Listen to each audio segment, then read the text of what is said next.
తిరుపతిలో భారీ వర్షం పడుతుంది. ఉదయం నుంచి కురుస్తున్న వర్షానికి లోతట్టు ప్రాంతాలు జలమయమయ్యాయి. బంగాళాఖాతంలో అల్పపీడనం ఏర్పడే అవకాశం ఉంది.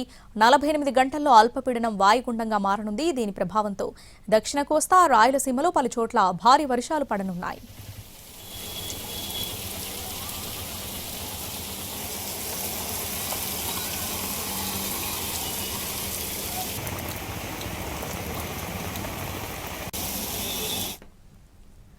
తిరుపతిలో భారీ వర్షం పడుతుంది. ఉదయం నుంచి కురుస్తున్న వర్షానికి లోతట్టు ప్రాంతాలు జలమయమయ్యాయి.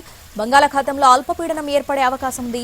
48 గంటల్లో అల్పపీడనం వాయుగుండంగా మారనుంది. దీని ప్రభావంతో దక్షిణ కోస్తా, రాయలసీమలో పలు చోట్ల భారీ వర్షాలు పడనున్నాయి.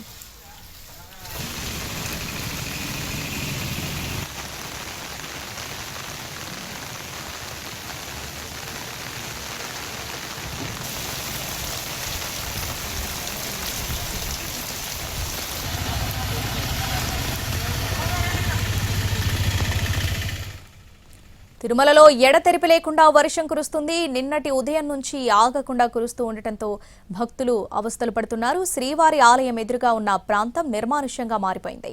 కుండపోతకు శ్రీవారిని దర్శించుకుని ఆలయం వెలుపలికి వచ్చిన భక్తులు వారి బస చేసిన ప్రాంతానికి చేరుకోలేక ఇబ్బందులు పడుతున్నారు. ఆలయం ఎదురుగా ఉన్న అఖిలాండం వద్ద భక్తులు గొడుగులు వేసుకుని స్వామివారికి కొబ్బరికాయలు కొట్టి మొక్కులు చెల్లించుకుంటున్నారు. మరోవైపు భక్తులు రద్దీ పెరగడంతో వైకుంఠం క్యూ కాంప్లెక్స్ లో కంపార్ట్మెంట్లన్నీ పూర్తిగా నిండిపోయాయి. వెలుపల క్యూ లైన్లో భక్తులు వేచి ఉన్నారు. వర్షంలో తడుస్తూనే భక్తులు స్వామివారి దర్శనం కోసం వేచి చూడాల్సి వస్తుంది.